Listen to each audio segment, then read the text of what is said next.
Capítulo 2 Os sinais da última crise. Por muitas razões, Jerusalém é uma das cidades mais interessantes do mundo. De muitas maneiras, ela é como a mãe de todas as cidades. Cada vez que você vai a Jerusalém, é como se voltasse de novo para casa. Você tem a sensação de que pertence àquele lugar. Uma sensação de que encontrará ali um propósito e um significado mais profundos para a sua vida. O Monte do Templo, como a Mesquita de Alcazar e o famoso Domo da Rocha, com sua vistosa cúpula dourada, domina a paisagem. No lado oriental do Monte do Templo está um dos 9 portões do Muro de Jerusalém Antiga, conhecido como Portão do Templo porque dá acesso direto ao Monte do Templo. Mas você não pode entrar por esse portão. Atualmente ele está fechado. Em frente ao portão há um cemitério judaico. Muitos judeus acreditam que quando o Messias chegar, ele irá até esse portão dourado e o portão se abrirá. Então os judeus que morreram ressuscitarão e o Messias trará a glória e o esplendor de volta a Israel. O Monte do Templo tem profundo significado para judeus, muçulmanos e cristãos, mas é um centro de conflitos nos dias de hoje. Judeus e muçulmanos reivindicam cada um para si esse lugar santo. Com frequência, há manifestações ali. É comum ver conflitos entre israelenses e palestinos. Muitos cristãos também têm os olhos voltados para Jerusalém, crendo que a última guerra será travada ali. Estarão certos? Será a invasão de Jerusalém pelos exércitos inimigos um sinal do fim, como muitas pessoas creem? Sinal cumprido. Jesus falou a seus discípulos sobre um tempo em que Jerusalém seria cercada e destruída por um exército. Lucas capítulo 21, versículo 20. Isso aconteceu no ano 70 depois de Cristo, quando Tito, um general romano, invadiu Israel e cercou a cidade. José, historiador judeu e testemunha desse fato, descreve os efeitos devastadores do cerco. Ele diz que as crianças arrancavam da boca dos pais o bocado de alimento que comiam, e ainda mais triste, o mesmo faziam as mães aos seus filhos. E quando seus entes queridos morriam debaixo de seus olhos, elas não se envergonhavam de tirar deles as últimas migalhas que poderiam lhes preservar a vida. Os efeitos do ataque a Jerusalém pelos romanos foram terríveis e devastadores. Antes que o ataque terminasse, houve um incêndio e milhares de pessoas morreram nas chamas. Em 1970, arqueólogos descobriram a casa de uma família aristocrata que ruiu ao ser devorada pelas chamas durante o século de 70 d.C. Essa casa é um notável testemunho da intensidade das chamas e do grau de devastação e absoluta destruição. Sinais mais intensos. Quando Jesus falou aos discípulos sobre os desastres que aconteceria, eles pensaram que algo tão trágico e destrutivo ocorreria somente no fim do mundo. Por isso perguntaram: dize-nos quando sucederão estas coisas e que sinal haverá da tua vinda e da consumação do século. Mateus capítulo 24, versículo 3. Os discípulos estavam fazendo 2 perguntas diferentes. A primeira delas era: quando sucederão essas coisas? Referia-se à queda de Jerusalém e à destruição do templo. A segunda pergunta era: que sinal haverá da tua vinda e da consumação do século? Em sua resposta, de acordo com o registro de Mateus 24, Jesus juntou os 2 eventos. Ele falou sobre eventos que levariam à destruição de Jerusalém no ano 70 d.C. Esses eventos eram, em miniatura, uma prévia do que aconteceria exatamente antes de sua segunda vinda. Em Mateus 24, Jesus mencionou mais de 200 sinais que precederiam sua volta. Esses sinais revelam a proximidade de sua vinda. Recapitularemos esses sinais neste capítulo. Ao fazermos isso, é importante ter 2 coisas em mente. A primeira delas é que nenhum sinal por si só nos diz que estamos no fim dos tempos. Eles podem ocorrer repetidas vezes ao longo dos séculos. Por isso, Jesus advertiu: não tenham medo, tudo isso vai acontecer, mas ainda não será o fim. Mateus capítulo 24, versículo 6. Quando virmos todos os sinais ocorrendo cada vez em maior intensidade, saberemos que o fim está próximo. Além disso, precisamos nos lembrar de que ninguém sabe o dia nem a hora da vinda de Cristo. Se alguém tentar marcar uma data para esse magnífico evento, estará pretendendo saber mais do que Jesus disse que era possível saber. Mateus capítulo 24, versículo 36 e Atos capítulo 1, versículo 7. O Salvador não nos deu uma data para sua vinda, mas falou sobre sinais que nos permitiriam saber quando ela estaria próxima. Esses sinais incluem a religião, a política, a natureza e a sociedade. Vamos examinar os sinais profetizados e ver o que o próprio Jesus disse sobre os eventos finais e a proximidade de sua volta. Sinais na religião. À medida que o fim se aproxima, Jesus alerta para o surgimento de falsos cristos e falsos profetas. Verifique suas palavras registradas em Mateus 24, capítulo 24. Porque surgirão falsos cristos e falsos profetas operando grandes sinais e prodígios. Pessoas se levantarão dizendo: venham, siga-me, eu sou uma figura messiânica. Temos visto muitos exemplos disso em anos recentes. Jim Jones foi um deles. Ele era o líder de uma igreja popular em São Francisco, Califórnia. Um dia ele levantou uma Bíblia e disse a seus seguidores: não olhem para isso aqui, olhem para mim. Infelizmente, eles de fato olharam para Jones, e ele os levou para a floresta da Guiana, onde quase 1000 pessoas morreram depois que Jones as convenceu a tomar um refrigerante batizado com cianeto. A revista Time chamou seu movimento de seita da morte. Outro líder de seita foi David Koresh, que disse aos seus seguidores: eu sou o Cordeiro de Deus. Seus ensinamentos levaram à tragédia de Waco, no Texas. Eu entrevistei um homem que estava naquele conjunto de casas de Waco 2 semanas antes do grande incêndio. Ele me contou que realmente Koresh se apresentava como uma figura messiânica. E havia também Marshall Applewhite, líder do culto Rivergate, que é Porta do Céu, em Rancho Santa Fé, Califórnia. Applewhite afirmavam que uma nave espacial viria e transportaria as almas de seus seguidores até o cometa Hale-Bopp, onde elas receberiam novos corpos. No entanto, esse movimento também terminou em suicídio em massa.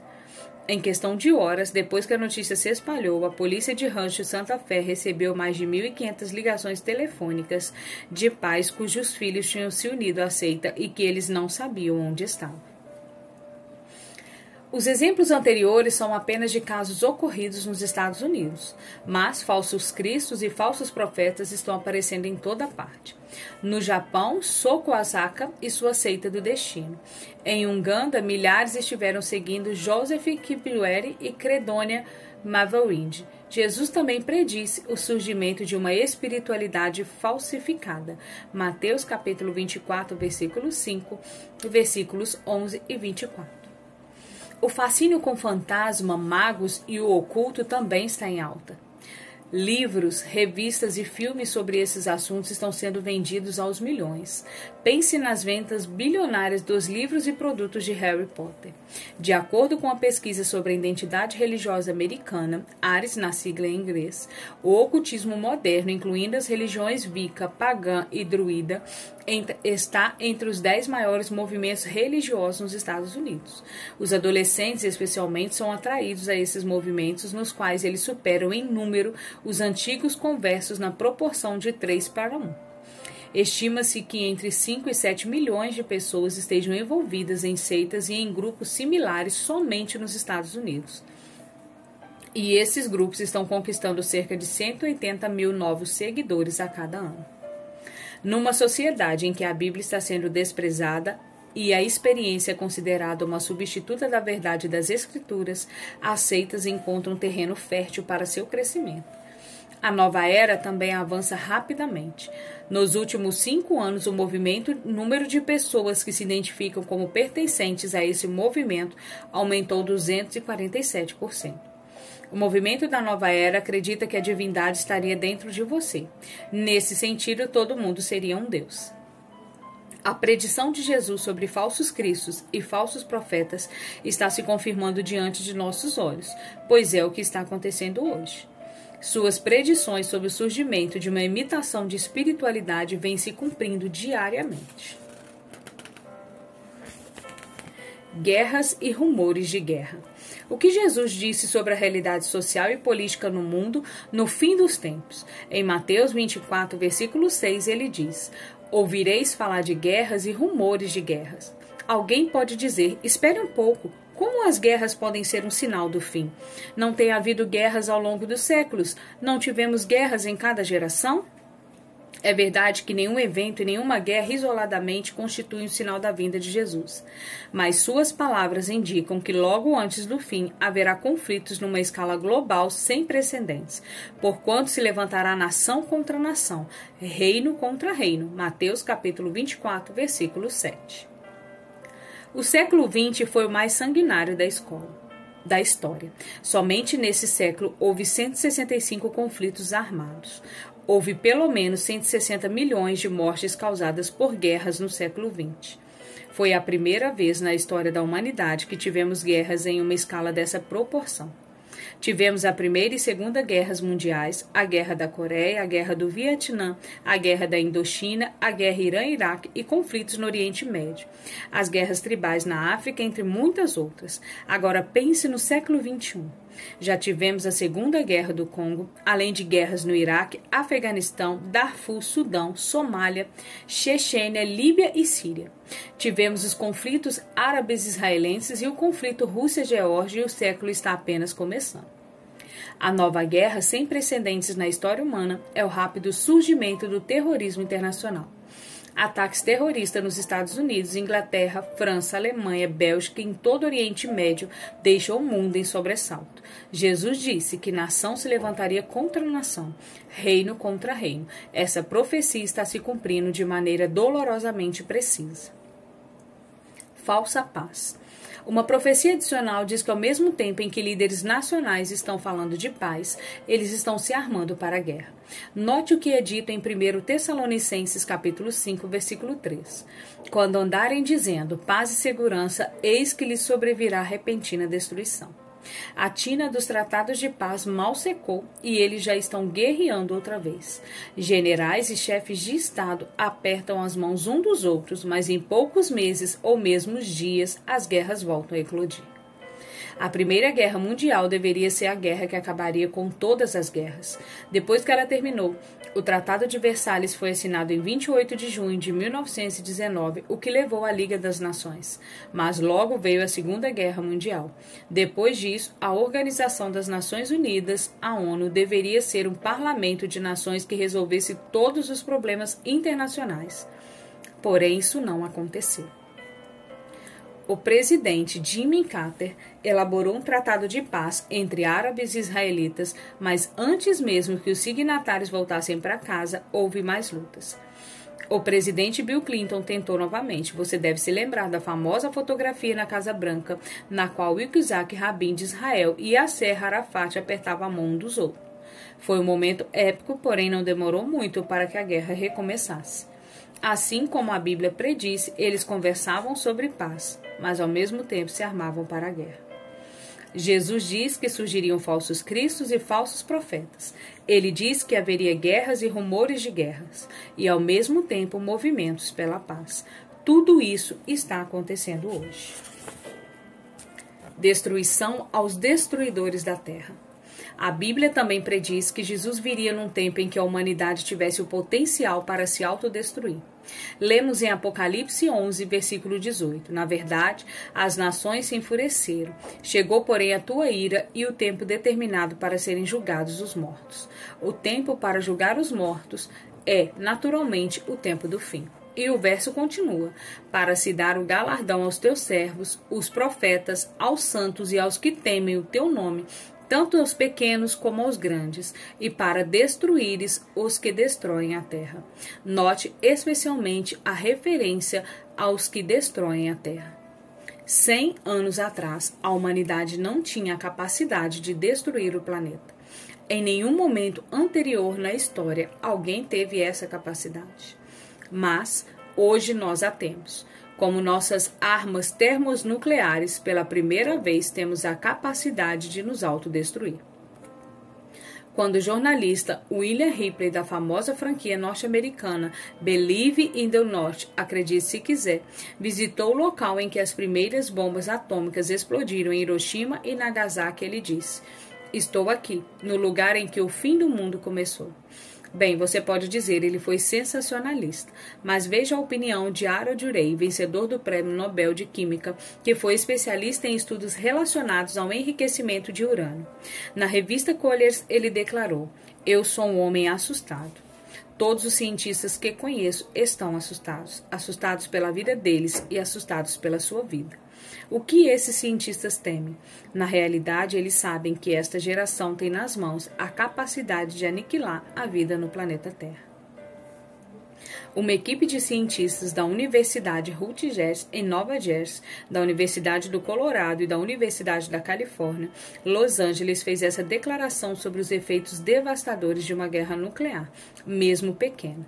De acordo com eles, até uma guerra nuclear em escala regional pode produzir tantas baixas diretas como na Segunda Guerra Mundial e desmantelar o clima global por décadas, com efeitos ambientais devastadores. Lembre-se, eles estão falando sobre uma guerra de pequenas dimensões.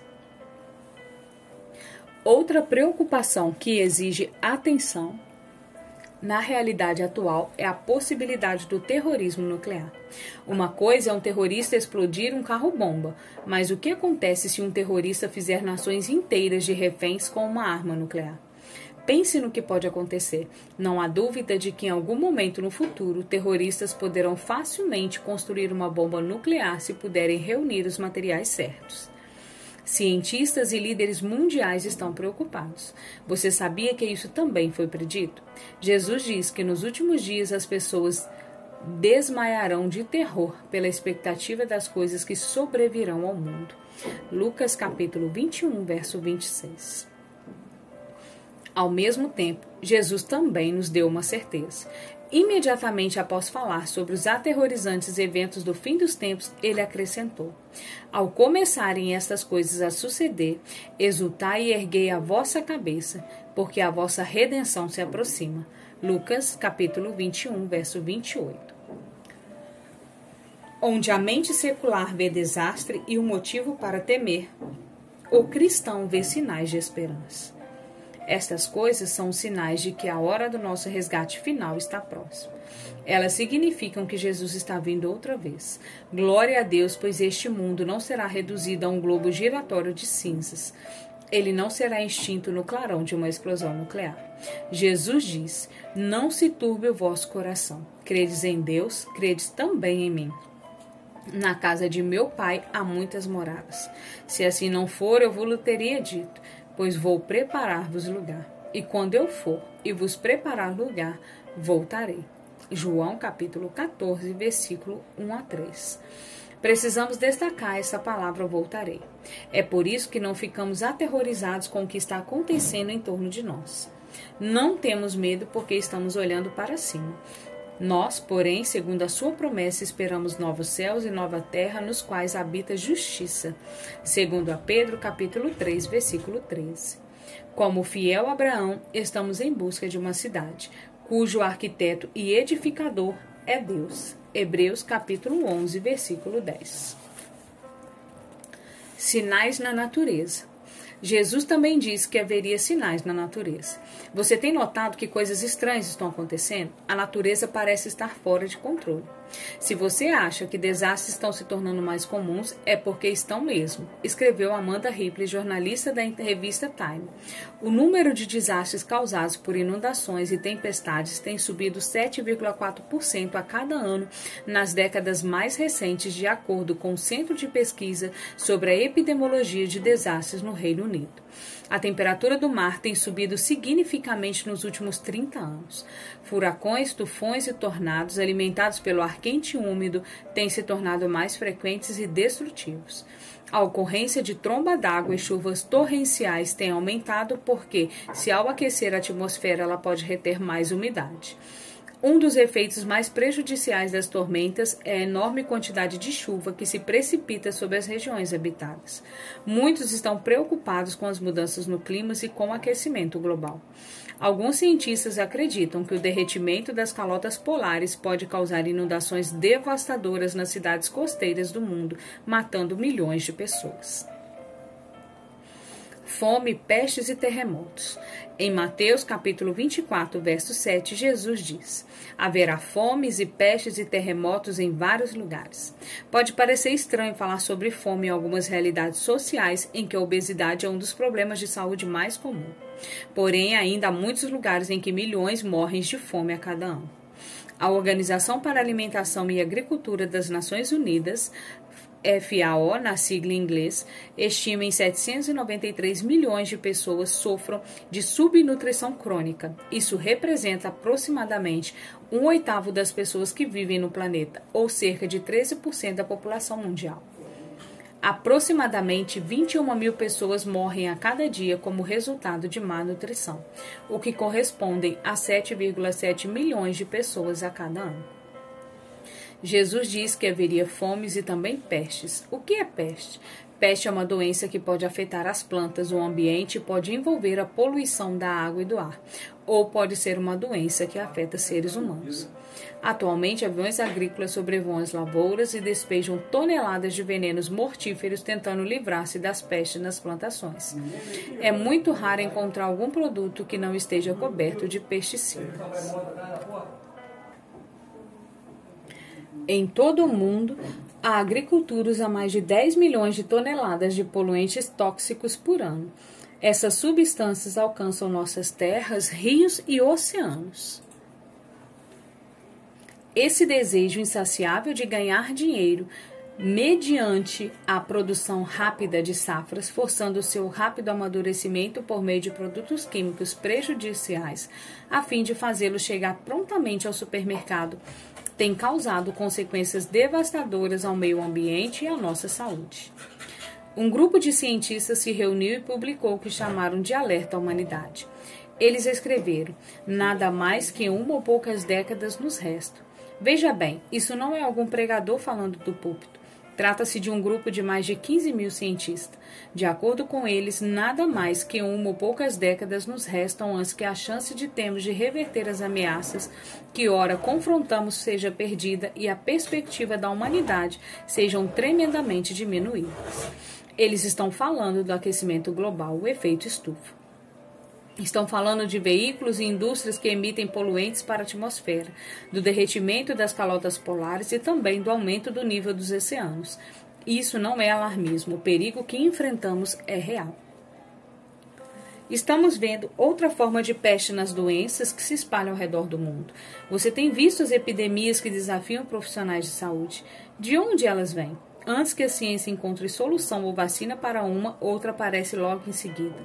Temos a doença da vaca louca, a gripe aviária, o HIV, a AIDS, a doença de Lyme, o vírus de Marburg, o vírus do oeste do Nilo e muitos outros. Sabemos que é possível viver num lugar como a cidade de Nova York, São Paulo ou Rio de Janeiro, com todas aquelas sirenes de carro de polícia disparando dia e noite, além de todos os alarmes de carros de bombeiro e outras coisas mais, e mesmo assim conseguir dormir em meio a tantos ruídos. Estaremos nós dormindo em meio aos alarmes que estão sendo disparados no mundo de hoje? As sirenes estão soando.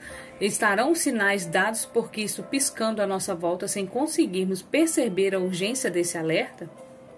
A Bíblia diz que haverá fomes e pestes. Ela também diz que haverá terremotos em vários lugares. Mateus capítulo 24, verso 7. No terremoto que atingiu a província de Sichuan, na China, em 12 de maio de 2008, 70 mil pessoas morreram e outras 18 mil nunca foram encontradas. Em 12 de janeiro de 2010, o Haiti foi abalado por um terremoto devastador. De acordo com autoridades haitianas, pelo menos 220 mil pessoas morreram e mais de 3 milhões foram seriamente afetadas.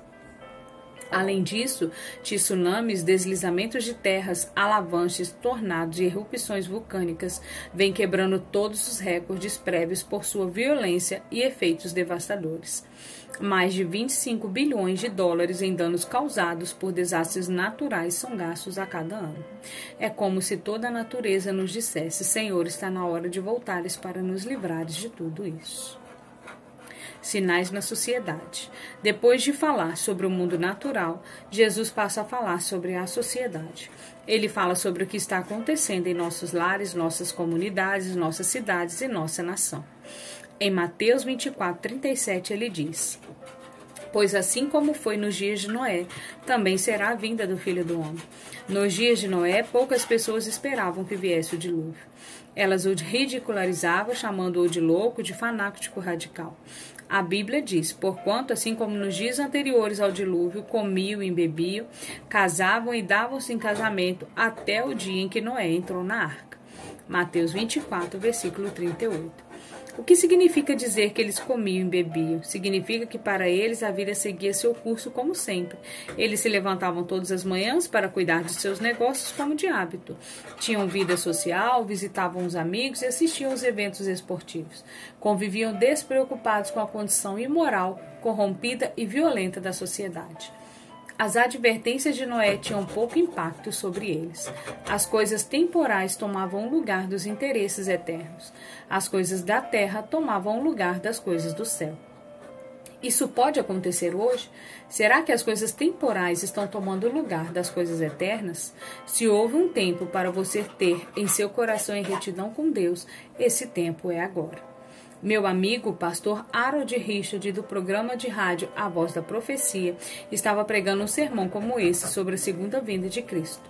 Ele descrevia os sinais dos tempos, os falsos cristos, os falsos profetas, as guerras, os rumores de guerras, os movimentos de paz, a fome e os terremotos, quando o homem de idade já avançada se levantou. O Senhor tinha cerca de 80 anos. Ele apontou o indicador para o pastor e disse: Pastor Richard, Cristo não pode vir em 100 anos. Depois de hesitar um pouco, o pastor Richard olhou para o ancião e disse: Senhor, a julgar por sua idade, para o Senhor não ser mais 100? Põe a mão sobre o seu coração. Tum, tum, tum. Para você, a vinda de Cristo também não vai tardar 100 anos mais. Porque se você sofrer um ataque cardíaco ou se morrer de outra maneira, a próxima coisa que ocorrerá a você será a vinda de Jesus. A única maneira de estar pronto para a volta de Jesus é abrir o coração para o seu amor agora mesmo. Obcecado pelo mal. A Bíblia diz: nos dias prévios ao dilúvio, viu o Senhor que a maldade do homem se havia multiplicado na terra e que era continuamente mal todo o desígnio do seu coração. Gênesis capítulo 6, verso 5. E Jesus disse que nos últimos dias seria assim novamente. Não preciso descrever para você a atitude explícita quanto à sexualidade hoje, o florescente comércio de escravos do sexo e a cultura de imoralidade exibida todos os dias na mídia. Vivemos numa sociedade em que a pornografia está a um clique até para as crianças. Vemos uma atitude displicente quanto a todos os tipos de valores morais. Vemos o casamento em ameaça, vemos a ruptura da unidade familiar, que tem sido o alicerce de nossa sociedade. Pelo menos 40% dos casamentos nos Estados Unidos terminam em divórcio. Em alguns países, esse número é ainda mais alto. Aumento da violência. No tempo de Noé, a terra estava corrompida à vista de Deus e cheia de violência. Gênesis 6:11. E o apóstolo Paulo advertiu que, nos últimos dias, sobreviriam tempos difíceis. Vê 2 Timóteo 3, do verso 1 ao 4. Relatos sobre um assassino terrorista ou uma pessoa perturbada que entra em escolas, cinemas, shoppings ou fábricas portando algum tipo de arma e abre fogo são demasiados comuns. De acordo com o World Report on Violence the Health, relatório mundial sobre violência e saúde, em 2014 a violência é a quarta causa da morte de pessoas entre 15 e 44 anos de idade em todo o mundo. Cada ano, mais de 1,3 milhão de pessoas em todo o mundo perdem a vida para a violência. Nisso também vemos o cumprimento das palavras de Jesus em nossa geração. Falsos cristos, falsos profetas, guerras e rumores de guerras, movimentos pela paz, potencial para destruição nuclear, crime e violência em alta, imoralidade, fome e terremotos, pestes e eventos estranhos na natureza. Todos são sinais que nos dizem que Jesus voltará em breve. A questão central na predição de Jesus sobre o tempo do fim não é que qualquer um desses sinais determina o fim, mas que todos esses sinais ocorrendo simultaneamente em intensidade crescente implicam que o fim está próximo. Incerteza econômica.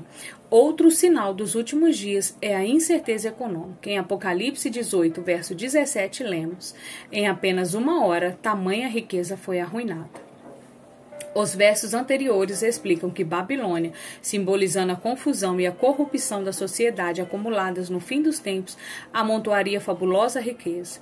Mas Deus diz que em 1 hora ela seria arruinada. Note o texto de Tiago 5, dos versos 1 a 3. Atendei agora, ricos, chorai lamentando por causa das vossas desventuras que vos sobrevirão. As vossas riquezas estão corruptas e as vossas roupagens comidas de traça. O vosso ouro e a vossa prata foram gastos de ferrugens, e a ferrugem há de ser por testemunho contra vós mesmos, e há de devorar como fogo as vossas carnes. Tesouros acumulaste nos últimos dias. Em nossos dias temos visto como grandes fortunas podem desaparecer instantaneamente. As economias de toda uma vida podem desaparecer quando o sistema econômico começa a falhar. Por quanto tempo o sistema econômico mundial continuará funcionando como funciona hoje? O relógio nacional da dívida pública norte-americana mostra como a dívida dos Estados Unidos aumenta a cada segundo. É assustador ver isso. Em 1989, a dívida nacional era de apenas 2,8 trilhões de dólares. Hoje está em mais de 20 trilhões de dólares e aumentando rapidamente. Isso corresponde a mais de 150 mil dólares por contribuinte. Nenhum país pode continuar a sustentar indefinidamente uma dívida pública desse tamanho. Se a economia norte-americana começar a falhar, o resto do mundo logo estará cambaleando. O que Deus está nos dizendo com tudo isso? Ele orienta: esteja pronto, estou voltando em breve. Ele não está nos dizendo pode guardar nosso dinheiro em segurança. Ele está alertando: coloque o seu dinheiro onde fará diferença para a eternidade. Se há alguma coisa em que você pode confiar, é na minha palavra. Eu amo você e me preocupo com você, por isso eu logo voltarei. Essa é a única coisa certa neste mundo, nada mais. Pense nos sinais da segunda vinda: falsos cristos e falsos profetas, cumprido. Guerras e rumores de guerra, cumprido. Clamor pela paz, mas sem obtê-la, cumprido. Fome, cumprido. Pestes, cumprido. Terremotos, cumprido. Imoralidade sexual, cumprido. Lares destruídos, cumprido. Violência por toda a terra, cumprido. Incerteza econômica, cumprido. Mais um sinal. Jesus disse: quando virdes todas essas coisas, sabeis que está próximo às portas. Mateus 24, 33. Onde está Jesus? Ele está às portas. Ele dá o sinal definitivo. Ele diz que no tempo do fim o conhecimento aumentará. Isso está em Daniel 12, verso 4. Tu, porém, Daniel, encerra as palavras e sela o livro. Isso se refere ao livro de Daniel, até o tempo do fim. E como saberemos quando é chegado o tempo do fim? Muitos o esquadrinharão e o saber se multiplicará. Essa multiplicação do saber reside em duas áreas. Primeiro, ela se refere ao aumento do conhecimento científico no mundo. No século XX, a humanidade viu um desenvolvimento tecnológico sem precedentes. Pense na tecnologia dos computadores de 50 anos atrás. Naquela época, a criança de idade mediana não sabia nada sobre computadores. Hoje, essa criança é um expert em computação. Esse é apenas um exemplo de como o conhecimento está aumentando em todas as áreas possíveis. A profecia se refere particularmente ao aumento do conhecimento do livro de Daniel. Ela diz: muitos o esquadrinharão, isto é, muitos irão estudar detalhadamente a profecia bíblica e o conhecimento aumentará. A compreensão das profecias de Daniel e Apocalipse será amplamente disseminada. Essas palavras falam sobre um grande movimento no fim dos tempos, quando homens e mulheres de todas as partes terão conhecimento de Deus e de sua palavra. Como as águas cobrem o mar, assim o conhecimento do Senhor cobrirá a terra. Abacuque, verso 2, versículo 14. Jesus falou essa explosão do conhecimento bíblico nos últimos dias. ele falou sobre isso como o último sinal, o mais relevante no tempo do fim. Veja suas palavras em Mateus 24:14. E será pregado este evangelho do reino por todo o mundo, para testemunho a todas as nações. Então virá o fim. O aumento da ciência e da tecnologia coincidiria com o aumento do conhecimento da Bíblia. Hoje podemos pegar uma câmera fotográfica e instantaneamente colocar uma foto online, fazendo-a circular o globo de modo que as pessoas em qualquer lugar do mundo possam vê-lo. O Evangelho está sendo espalhado por meio do rádio, da televisão e pela internet. Ele está alcançando homens e mulheres em áreas que anteriormente estiveram fechadas. Os regimes totalitários já não conseguem impedir a pregação do Evangelho porque Deus nos permite usar a tecnologia a fim de completar sua missão na Terra, de maneira que cada pessoa tenha uma oportunidade de ouvir a sua palavra. Deus está se movendo hoje. Milhões estão vindo a Cristo. Eles estão aprendendo a amar Jesus e a seguir seus passos. Em todo o mundo, o Espírito Santo está sendo derramado. Assim como Jesus predisse, o Evangelho do Reino está sendo pregado em todo o mundo como um testemunho a todas as nações. E nós saberemos que o fim chegará em breve. As predições de Cristo em Mateus 24 são tão claras e atuais como o jornal matutino, como o noticiário mais recente. As manchetes para esta geração revelam que a profecia está sendo cumprida diante dos nossos olhos. Podemos dizer com toda certeza: Jesus está voltando. Os sinais do fim são como placas de orientação na estrada que nos conduz à glória.